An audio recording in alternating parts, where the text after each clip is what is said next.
नमस्कार दोस्तों, स्वागत है आप सभी का हमारे YouTube चैनल जीके एल्गोरिथम पर।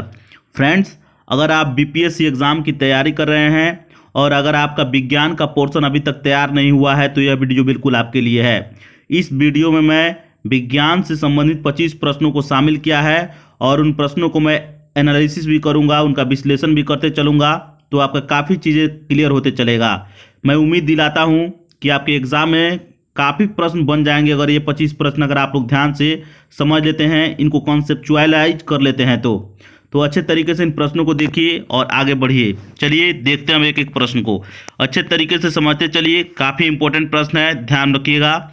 इसमें वैसे भी प्रश्न है जो पूछे गए हैं प्रीवियस ईयर में। पहला प्रश्न है, भौतिक राशियाँ कितने प्रकार की होती है? तो आपसे एग्जाम में ये नहीं पूछा जाएगा भौतिक राशियाँ कितने प्रकार की होती हैं, आपसे भौतिक राशियाँ दिए जाएंगे और उसको पहचानने को दिया जाएगा। तो फ्रेंड्स, हम बात करते हैं भौतिक राशियाँ सबसे पहले कितने प्रकार की होती है यह जान लीजिए। तो भौतिक राशियाँ दो प्रकार की होती है, एक मूल राशियाँ और एक व्युत्पन्न राशियाँ। मूल राशियों की संख्या 7 है और इन्हीं सातों के आधार पर अन्य राशियों को बनाया जाता है जिसे व्युत्पन्न राशियों के नाम से जाना जाता है। यानी मूल राशियों की सहायता से जिन राशियों को बनाया जाता है उसे व्युत्पन्न राशियाँ कहा जाता है। भौतिक राशियाँ किसे कहते हैं यह जान लीजिए। तो पदार्थों या वस्तुओं के वे गुणधर्म जिसको मापा जा सके उसको हम लोग भौतिक राशियाँ कहते हैं। जैसे कि किसी भी चीज़ को, टेबल को मान लीजिए, टेबल है, यह टेबल है, तो टेबल की अगर लंबाई को अगर मापते हैं, लंबाई एक गुणधर्म है, टेबल की लंबाई गुणधर्म है, चौड़ाई गुणधर्म है, ऊंचाई गुणधर्म है, तो इन सबको मापा जा सकता है, ऊंचाई को, लंबाई को, चौड़ाई को, तो उसी को हम लोग बोलेंगे भौतिक राशियाँ। याद रखिएगा, वेरी वेरी इंपॉर्टेंट प्रश्न। आइए दूसरे नंबर प्रश्न को देखिए, दूरी का सबसे बड़ा मात्रक कौन सा है? तो इसका होगा फ्रेंड्स आंसर पारसेक, जिसको पारलैक्टिक सेकंड के नाम से भी जानते हैं। ध्यान रखिएगा, वेरी वेरी इंपॉर्टेंट प्रश्न है। 3 नंबर प्रश्न को देख लीजिए, झूले की गति किस प्रकार की गति है? गति कई प्रकार की होती है, जैसे वृत्तीय गति, आवर्ती गति, सरल रेखीय गति, झूले की गति। तो यहाँ पर झूले की गति पूछा जा रहा है, किस प्रकार की गति है? तो यह दोलनी गति है, ध्यान रखिएगा, दोलनी गति है। झूले की गति दोलनी गति है। आइए अगले प्रश्न को देख लीजिए। अगला प्रश्न है, वेग में परिवर्तन की दर को क्या कहते हैं? तो उसको एक्सेलरेशन इंग्लिश में और हिंदी में त्वरण के नाम से जाना जाता है। पूछा गया प्रश्न है, याद रखिएगा। न्यूटन के किस नियम को गैलीलियो का नियम कहा जाता है? तो न्यूटन के प्रथम नियम को गैलीलियो का नियम कहा जाता है। और ध्यान रखिएगा, न्यूटन के प्रथम नियम को ही जड़त्व के नियम के नाम से भी जाना जाता है। ध्यान रखिएगा, जड़त्व क्या होता है? तो कोई भी वस्तु अपनी पूर्वावस्था को तब तक बनाए रखना चाहती है जब तक कि उस पर कोई बाहरी असंतुलित बल कार्य न करे, इसी को जड़त्व के नियम कहा जाता है। तो याद रखिएगा, वेरी वेरी इंपॉर्टेंट प्रश्न है। आइए 6 नंबर प्रश्न को देख लीजिए। 6 नंबर प्रश्न है, दो वस्तुओं के बीच लगने वाला गुरुत्वाकर्षण बल का मुख्य वजह क्या है?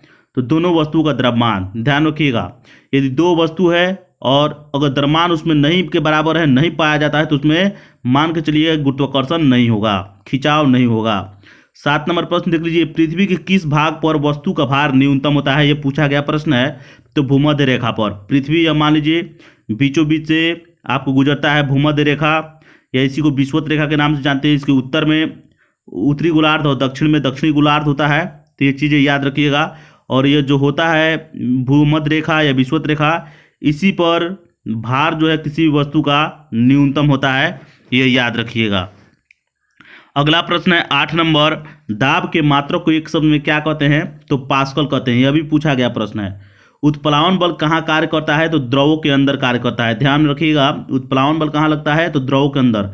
कोई भी वस्तु अपने में डूबी हुई वस्तु पर, कोई भी द्रव अपने में डूबी हुई वस्तु पर नीचे से ऊपर की ओर बल लगाता है, उसी को उत्प्लावन बल के नाम से जाना जाता है। उसी के कारण जहाजें तैरती है।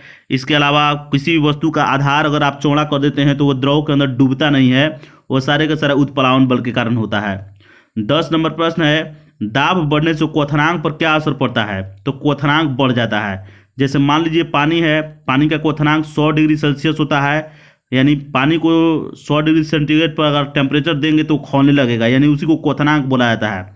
लेकिन जब इस पर प्रेशर डालिएगा तो ये 100 डिग्री से ज़्यादा पर खौलेगा, यानी उसका क्वथनांक बढ़ जाएगा। याद रखिएगा, वेरी वेरी इंपॉर्टेंट प्रश्न पूछा गया है। आइए अगले प्रश्न की तरफ बढ़ते हैं। अगला प्रश्न है 11 नंबर। 11 नंबर प्रश्न है, आकाश में इंद्रधनुष उगने का मुख्य कारण क्या है? तो अपवर्तन के कारण होने वाला वर्ण विक्षेपण। अपवर्तन के कारण होने वाला वर्ण विक्षेपण। अपवर्तन क्या है इसे समझ लीजिए। तो प्रकाश जब एक माध्यम से दूसरे माध्यम में प्रवेश करती है तो मुड़ जाती है, उसी मुड़ने को अपवर्तन के नाम से जाना जाता है। जब प्रकाश मुड़ती है एक माध्यम से दूसरे माध्यम में जाती है तो उसी को अपवर्तन के नाम से जाना जाता है। और वर्ण विक्षेपण क्या होता है, तो वर्ण विक्षेपण जब प्रकाश किसी माध्यम से होकर के गुजरती है तो वर्ण विक्षेपण क्या करता है, यानी उसके जितने भी लाइट के मतलब कि प्रकाश जितने भी रंगों के मिलने से बना हुआ होता है उसको बिखेर देता है, उसी को वर्ण विक्षेपण के नाम से जानते हैं।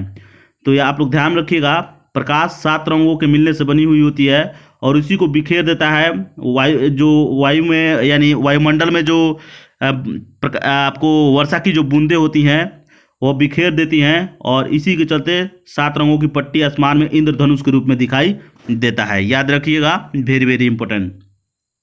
12 नंबर प्रश्न को देख लीजिए, किसी व्यक्ति को निकट की वस्तु दिख रही है पर दूर की नहीं तो किस दोष से ग्रसित है, तो निकट दृष्टि दोष होगा इसका। याद रखिएगा, नाम के उल्टा होता है, निकट दृष्टि दोष अगर है तो निकट का वस्तु दिखेगा, दूर का नहीं दिखेगा। अगर दूर दृष्टि दोष है तो दूर का दिखेगा और नदी का नहीं दिखेगा, नाम का उल्टा होता है, ध्यान रखिएगा। 13 नंबर प्रश्न देख लीजिए, जब चुंबक को गर्म करते हैं या पीटते हैं तो उस पर क्या असर पड़ता है, तो चुंबक का जो है चुंबकीय गुण खत्म हो जाता है। याद रखिएगा, चुंबक के अंदर डोमेन पाया जाता है जो संरेखीय पाया जाता है, एक ही दिशा में चुंबक के डोमेन पाए जाते हैं, संरेख होते हैं। जब इसको पीटते हैं या गर्म करते हैं तो इसका दिशा चेंज हो जाता है, कोई इधर घूम जाता है कोई इधर घूम जाता है और इसी कारण उसका चुंबकत्व जो है समाप्त हो जाता है। 14 नंबर प्रश्न को देख लीजिए, किसी परमाणु के नाभिक में उपस्थित प्रोटॉन्स की संख्या को क्या कहते हैं, तो परमाणु क्रमांक कहते हैं, एटॉमिक नंबर के नाम से जाना जाता है। यह पूछा गया प्रश्न है, याद रखिएगा। परमाणु के नाभिक में उपस्थित प्रोटॉन्स को की संख्या को क्या कहते हैं, तो परमाणु क्रमांक या एटॉमिक नंबर। याद रखिएगा, परमाणु क्रमांक बोलिए, परमाणु संख्या भी बोल सकते हैं।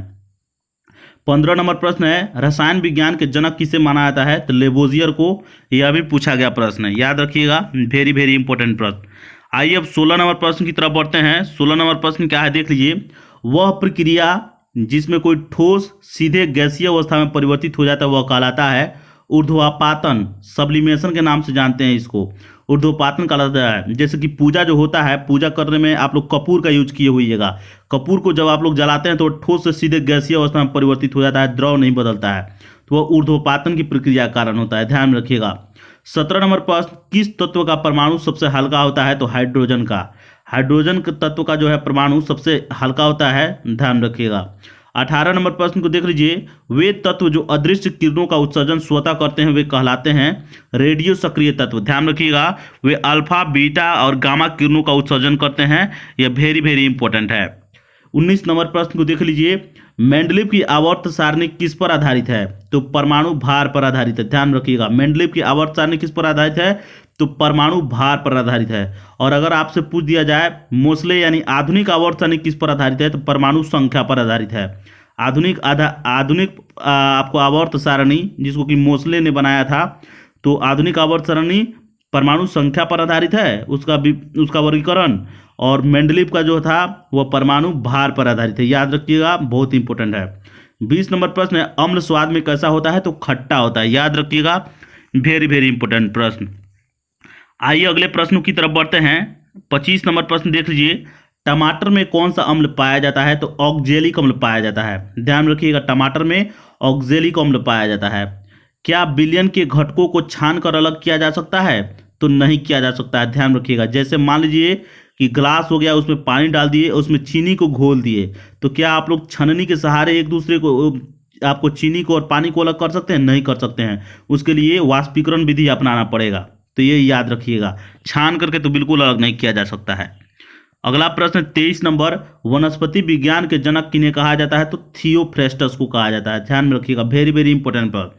24 नंबर प्रश्न है, मेढक का वैज्ञानिक नाम क्या है, तो राना टिग्रीना। पूछा गया प्रश्न है राना टिग्रीना, याद रखिएगा। 25 नंबर प्रश्न क्या कहता है देख लीजिए। 25 नंबर प्रश्न कहता है, वायरस कितने प्रकार के पदार्थों से बने होते हैं, तो 2 प्रकार के पदार्थों से बने होते हैं, एक प्रोटीन और दूसरा न्यूक्लिक एसिड। ध्यान रखिएगा, कितने पदार्थों से बने होते हैं, तो 2 प्रकार के पदार्थों से बने होते हैं, पहला प्रोटीन से और दूसरा न्यूक्लिक एसिड से। तो ये याद रखिएगा, वेरी वेरी इंपॉर्टेंट। यह 25 प्रश्न आप अगर याद कर लेते हैं और इसका थोड़ा सा और ओवरव्यू जान जाते हैं, जिस टॉपिक से पूछा गया यह प्रश्न है उसको थोड़ा सा और मतलब कि कंसेप्चुअलाइज कर करके जान जाते हैं, तो मैं दावा करता हूँ आपके विज्ञान में अगर 20 प्रश्न पूछे जाते हैं तो आप कम से कम 15 से 18 प्रश्न बना लीजिएगा।